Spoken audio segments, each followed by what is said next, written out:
नमस्कार प्रिय विद्यार्थियों, आज हम वितान जो कक्षा 12वीं की अतिरिक्त पुस्तक है उसका पहला अध्याय सिल्वर वेडिंग लेकर के आए हैं आपके बीच में, जिसके लेखक श्याम मनोहर जोशी हैं। विधा का नाम कहानी है और जोशी जी ने ये जो कहानी है उसमें 3 मुख्य बिंदु लिए हैं। पहला बिंदु है पीढ़ी अंतराल, अर्थात पीढ़ियों के बीच में जो गैप है उसको दर्शाया है। दूसरा, हाशिए पर धकेले जाते मानवीय मूल्य, जो मानवीय मूल्य हैं, जो हमारे नैतिक मूल्य हैं, वो आज उनका पतन होता जा रहा है, वो हाशिए पर धकेल दिए गए हैं, उनको लेकर के अपनी चिंता व्यक्त की है। और तीसरा, पाश्चात्य संस्कृति का प्रभाव। ये 3 ऐसे मूल्य हैं जिनको लेकर के श्याम मनोहर जोशी जी ने सिल्वर वेडिंग नामक ये कहानी लिखी है। और इस कहानी के कथ्य को पूरा करने के लिए जो मुख्य इसमें जो चरित्र है वो यशोधर बाबू है। यशोधर बाबू के द्वारा है पूरी जो कहानी है आगे बढ़ती है। इन्हीं के चरित्र के ऊपर ही पूरी जो कहानी का जो कथ्य है, कहानी का जो शिल्प है पूरा का यशोधर बाबू के इर्द गिर्द ही घूमता है। यशोधर बाबू है किसंदा, जो कि इनके सीनियर अधिकारी हैं, उच्च अधिकारी हैं।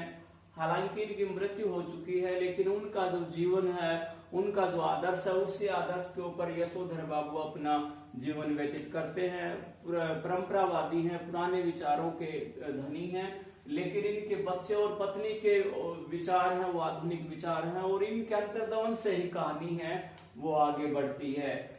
इसके साथ ही यशोधर बाबू का जो व्यक्तित्व है, किसंदा का व्यक्तित्व है, और इनके बच्चे और इनकी पत्नी का जो आधुनिक जीवन शैली है उसको इसमें रखा जाता है।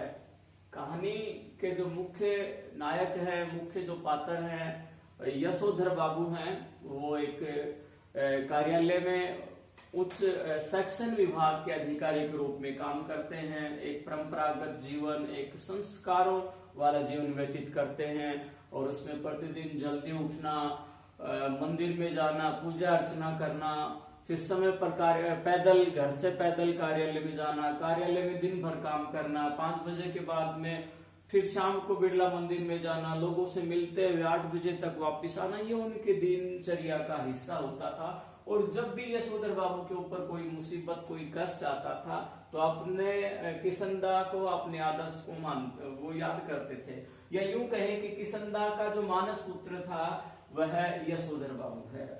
हम कहानी का जो टाइटल है, शीर्षक, उसके ऊपर बात करें सिल्वर वेडिंग, यानी शादी के 25वीं जो वर्षगांठ है, सालगिरह है, ये इसका जो टाइटल है रखा गया है। एकदम अंग्रेजी शब्द का यहाँ पर प्रयोग किया है, और पूरी कहानी में अंग्रेजी के बहुत से शब्दों का प्रयोग किया गया है। और यही इसमें दिखाना चाहता है जोशी जी कि आधुनिकता और परंपरागत जो शैली है उसमें किस प्रकार से अंतर्द्वंद आता है। और आज के इस संदर्भ में वो ये जो कहानी है एकदम सटीक है, एकदम सार्थक है कि आज पीढ़ियों के बीच में अंतराल आ रहा है, गैप आ रहा है। जो आधुनिक जो पीढ़ी है वो पाश्चात्य विचारों से ओतप्रोत है, उनकी जीवन शैली, खान पान, रहन सहन एकदम पाश्चात्य संस्कृति को अपनाते जा रहे हैं। और यशोधर बाबू जैसे जो लोग हैं वो परंपरागत हैं, आदर्शवादी हैं, सिद्धांतों की बात करते हैं, संस्कारों की बात करते हैं। और यही वो बात है कि आधुनिक जो बच्चे हैं, आधुनिक जो युवा हैं और जो बुजुर्ग हैं, उनके विचारों में अंतर्द्वंद होता है और घर में कलह तनाव बनता है। तो हम चलते हैं कहानी का जो मुख्य पात्र है, उनका जो व्यवहार है, उनका जो जीवन शैली है उसको लेकर के। टाइटल के ऊपर हम चर्चा कर रहे थे कि यशोधर बाबू हैं, अपने कार्यालय में अपना काम कर रहे होते हैं। एकदम उनको याद आता है I was married 6 फरवरी 1947। इस प्रकार से उनको अचानक याद आता है कि आज तो मेरी शादी की सालगिरह है। तो किसंदा के जो अधीनस्थ कर्मचारी हैं वो भी उनको मुबारकबाद देते हैं many happy returns of the day sir, शादी की सालगिरह आपको मुबारक हो।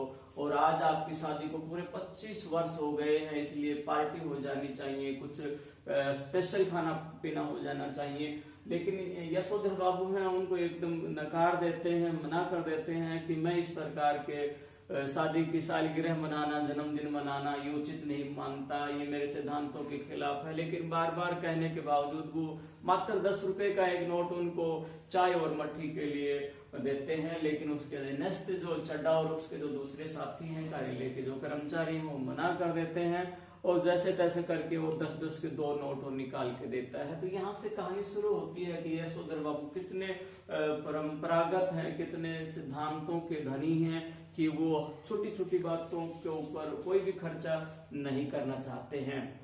और वो जब अपने कार्यालय का जो समय होता है उसमें किसी भी साथी से वो बात नहीं करते, कोई भी मजाक नहीं करते। ठीक 5 बजे के बाद वो वहां से अपने कार्यालय से निकलते हैं और वही पैदल जाना, और 5 बजे से लेकर कार्यालय से निकल करके 8 बजे तक यानी 3 घंटे वो रास्ते में लगाते थे, जिसमें बिरला मंदिर में पूजा अर्चना करना, लोगों से मिलते हुए आना। तो यहाँ जोशी जी ये दर्शाना चाहते हैं कि इसने 3 घंटे यशोधर बाबू को अपने घर में लगाने चाहिए थे, अपने बच्चों के साथ लगाना चाहिए था, लेकिन वो ऐसा नहीं कर पाते हैं। तो इसका कारण यह है कि घर के जो सदस्य हैं और यशोधर बाबू के जो विचार हैं वो मिल नहीं पाते हैं, इसलिए अपने समय को व्यतीत करने के लिए वो बिरला मंदिर में और दूसरे स्थान पर लगाते हैं। तो जब वो इधर से पैदल कार्यालय से घर आते हैं तो उन्हें किसनदा की रह करके याद आती है। और एक दिन वो क्या देखते हैं कि जिसमें किसनदा एक दो मकान में, क्वार्टर में, किराए के मकान में रहते थे, वहां उसको तोड़ दिया जाता है और वहां पर 6 मंजिला बिल्डिंग खड़ी कर दी जाती है। तो उस दृश्य को एकदम उनकी आंखों के सामने वो अतीत के जो दृश्य हैं तैरने लग जाते हैं कि किस प्रकार से किसनदा यहाँ रहते थे, वो किराए के मकान में रहते थे, कभी उन्होंने शादी नहीं करवाई, कुमाऊं के रहने वाले थे, दिल्ली में यहाँ आकर के वो रहे। और उनका इस प्रकार से मानना था कि मूर्ख लोग हैं वही अपना मकान बनाते हैं, समझदार लोग तो उसमें किराए में रहते हैं। तो इस प्रकार से किसनदा का मानना था कि जब रिटायरमेंट हो जाए तो हम पुश्तैनी नहीं, अर्थात जो हमारा पुराना घर है उसमें जाके चले जाएंगे, तो मकान बनाने की आवश्यकता नहीं है। तो वो सारे के सारे विचार है यशोधर बाबू को बाजार जाते समय जो मुख्य जो बाजार है जहां पर वो पुरानी बिल्डिंग है उनको ध्वस्त किया जा रहा था, और वहां पर बड़ी बड़ी अट्टालिकाएं, बड़े बड़े भवन बना दिए गए थे, 6 मंजिला वहां पर मकान बना दिए थे। तो उनको याद करके किसनदा को वो याद करते हैं कि किसनदा का कैसा जीवन था, एक आदर्श जीवन था। वो सारी यादें उनके मानस पटल में आ जाती हैं। और यूं कहें कि किसनदा कि जो अंतिम समय तक किराए पर ही रहे, लेकिन किराए का मकान भी उनको नहीं मिल पाता है, और वापिस अपने किसनदा अपने घर में कुमाऊं में चले जाते हैं और उनकी मृत्यु हो जाती है। ठीक उसी प्रकार का जो जीवन शैली है यशोधर बाबू की। हालांकि यशोधर बाबू का अपना वो एक आदर्श गृहस्थ है, उसके एक लड़की, 2 बच्चे हैं जो युवा हैं, पढ़े लिखे हैं, और वो उसी नक्शे कदम पर चलना चाह रहे हैं कि मैं भी इस प्रकार से अपने पुश्तैनी मकान में और रिटायरमेंट के बाद, सेवानिवृत्त के बाद अपने पुश्तैनी मकान में चला जाऊंगा। ऐसा ही यशोधर बाबू सोचते हैं। और यशोधर बाबू ने किसनदा से जो बड़ी सीख ली है, जो बड़ी प्रेरणा ली है, वो क्या है? Early to bed early to rise makes a man healthy wealthy and wise. कि सुबह रात को जल्दी सोना, सुबह जल्दी उठने वाला जो इंसान, उसको स्वास्थ्य, धन और हर प्रकार की सुख सुविधा मिलती है, उसका मस्तिष्क अच्छा रहता है। तो ये सीख किसनदा से यशोधर बाबू ने ली, और उनका पूरा जो जीवन है किसनदा के आदर्शों पर चलता है।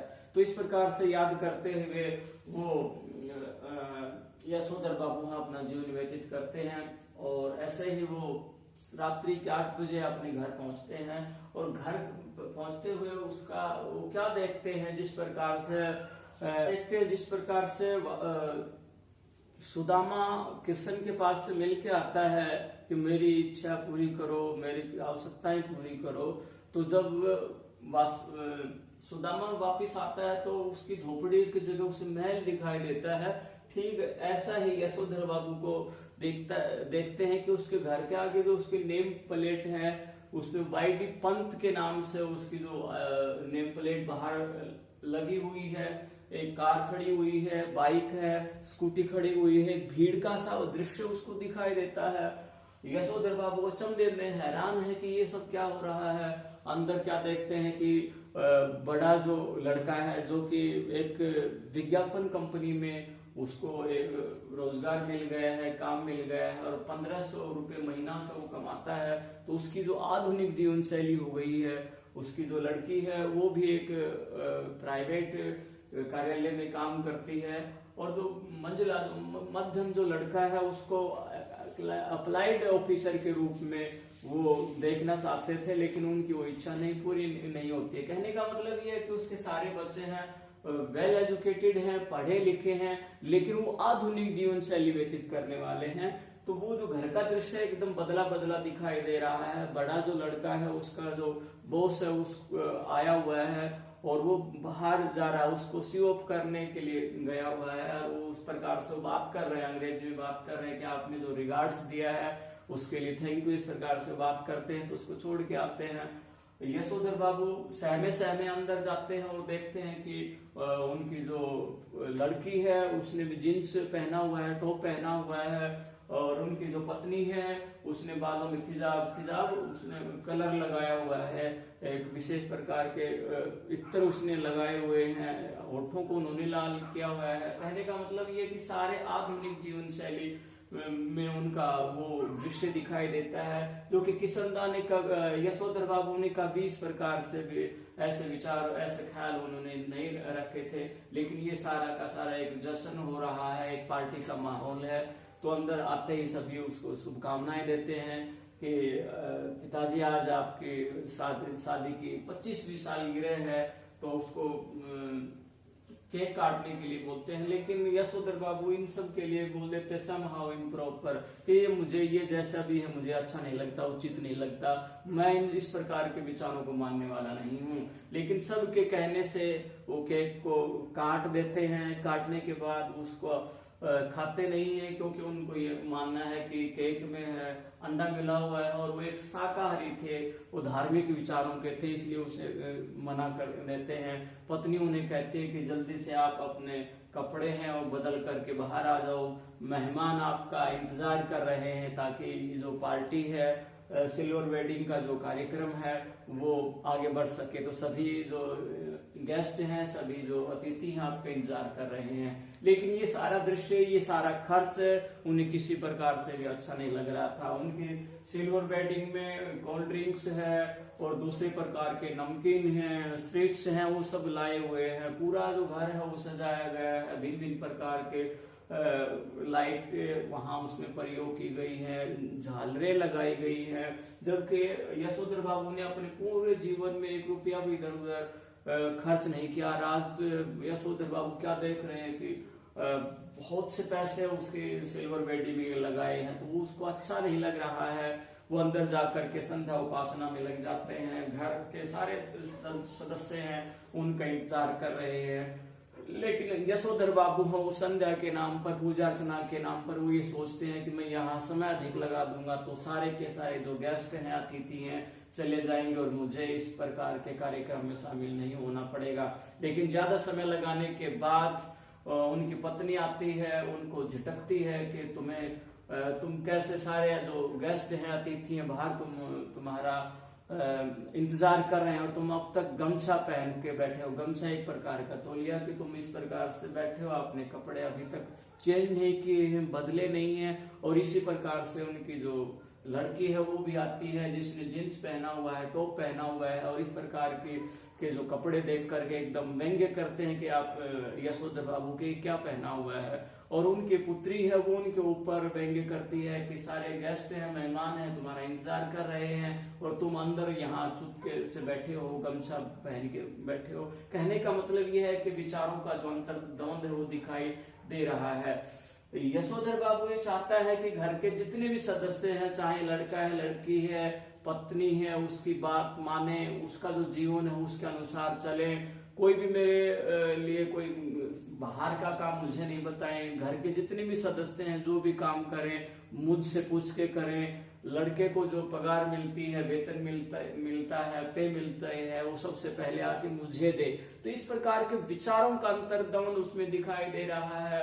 घर के जो जितने भी सदस्य हैं, यहाँ तक कि पत्नी है, वो भी अपने बच्चों की तरफ होती है, आधुनिक जीवन शैली को में विश्वास करती है, वो पुराने ख्याल की नहीं है। और ये अंतर्द्वंद है परिवार में, एक गैप कर देता है, एक अंतर्द्वंद पैदा कर देता है। और इसी अंतर्द्वंद के कारण यशोधर बाबू है अपने शादी की सालगिरह का जो जश्न है, जो पार्टी है, उसमें शामिल नहीं हो पाता। अंदर समय लगा देता है, एक एक करके सारे के सारे जो गेस्ट हैं, अतिथि हैं, वो जाने के लिए तैयार हो जाते हैं। बार बार कहने के बाद यशोधर बाबू कमरे से बाहर आते हैं, लेकिन क्या देखते हैं कि सारे के सारे जितने भी गेस्ट थे वो चले जाते हैं।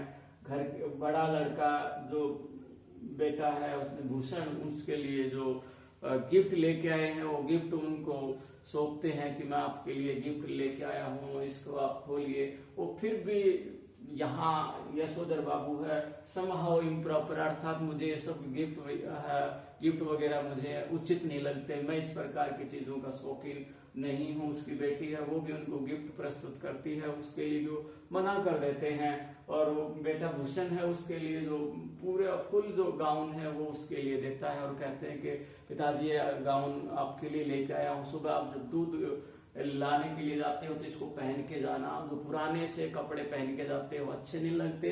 तो यहाँ पर भी एक व्यंग्य भरा हुआ लगता है बेटे भूषण के उस गिफ्ट में कि मुझे अब भी दूध लाने के लिए कहते हैं। वो गाउन तो पहन लेते हैं, लेकिन विचारों का अंतर्द्वंद यहाँ दिखाई देता है। तो पूरा यहाँ करके कहानी का अंतिम निष्कर्ष के ऊपर मनोहर जोशी जी पहुंचते हैं कि पूरा जो जीवन है यशोधर बाबू का, वो विचारों के द्वंद में चला जाता है। एक परंपरावादी उसको दर्शाया गया है, किशनदा के एक प्रकार से मानस पुत्र के रूप में दर्शाया है, धार्मिक विचारों के हैं। यशोधर बाबू के व्यक्तित्व को देखें तो एक ईमानदार व्यक्तित्व के रूप में, कार्यालय में कर्तव्यनिष्ठ अधिकारी के रूप में, कम बोलने वाले, मितव्ययी, बहुत कम खर्च करने वाले व्यक्ति के रूप में दर्शाया गया है, परंपरावादी के रूप में दर्शाया गया है, धार्मिक विचारों का धनी माना गया है। और ठीक इसी प्रकार से किशनदा है, वो उनकी मृत्यु हो चुकी है, वो भी एक धार्मिक विचारों के हैं, अपने कार्यालय में समर्पण भाव से काम करने वाले हैं। और पूरा जो व्यक्तित्व यशोधर बाबू का, उस व्यक्तित्व के ऊपर किशनदा की एक प्रकार से छाया दिखाई देती है। और दूसरे हम देखें तो जो इसके दोनों बेटे हैं, बड़ा बेटा भूषण है, उनका छोटा बेटा है वो, और उनकी जो पत्नी है, उनके ऊपर आधुनिक विचारों का प्रभाव इसमें दिखाया गया है। जैसे कि बेटी की आधुनिक कपड़े पहनना, पार्टी करना, हजारों रुपए खर्च करना, ये सारे आधुनिक जीवन शैली को दर्शाया गया है। यहाँ तक कि यशोधर बाबू को बताया नहीं जा रहा है, उससे पूछा नहीं जा रहा है कि आज आपकी पार्टी है, और ये सारी चीजें हैं उसको हैरान करने वाली हैं, ये उसके बीच में अंतर्द्वंद पैदा करने वाली हैं। और हम इस निष्कर्ष पर, इस सारांश पर पहुंचते हैं कि यशोधर बाबू ने कहानी जो लिखी है, आज का जो माहौल है, आज का जो आधुनिक परिवेश है, उसके ऊपर सटीक बैठती है। आज के जो युवा हैं उनमें पाश्चात्य संस्कृति का प्रभाव है, वो देखा जा रहा है। हर बात के ऊपर पार्टी, अनाप शनाप खर्च करना, कमाई के नाम पर कुछ भी न करना और खर्च अनाप शनाप करना, ये आज के युवाओं में स्पष्ट रूप से दिखाई देता है। ठीक इसी प्रकार से जो मानवीय जो मूल्य हैं उनका ह्रास भी यहाँ दिखाई दे रहा है।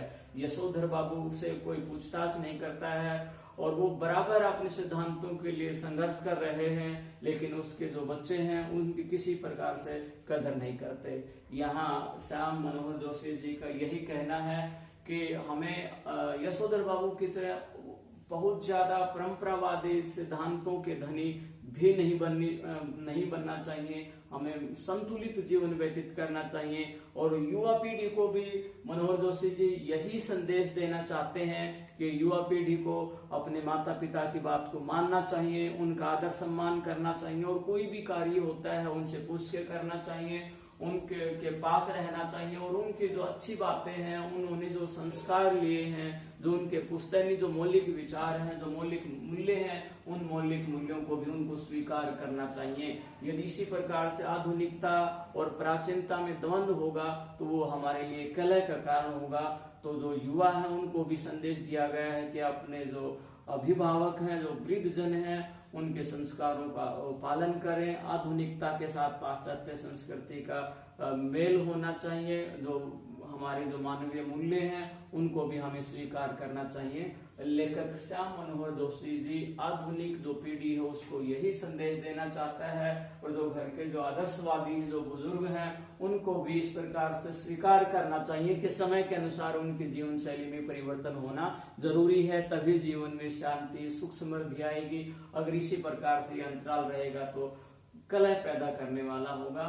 तो जोशी जी के माध्यम से और ये बात इसमें रखी गई है। आप सभी विद्यार्थियों को ये बात समझ में भी आई होगी। तो आप भी अपने जीवन में मूल्यों को धारण करें, आधुनिकता को धारण करें, लेकिन गलत विचारों को पाश्चात्य संस्कृति के नाम पर अपने जीवन में नहीं लेकर के आए। तो आप इस पाठ को अच्छे से, इस कहानी को समझ लिया होगा। आज के लिए हमारी कहानी है यहीं पर पूर्ण होती है। जय हिंद, जय भारत।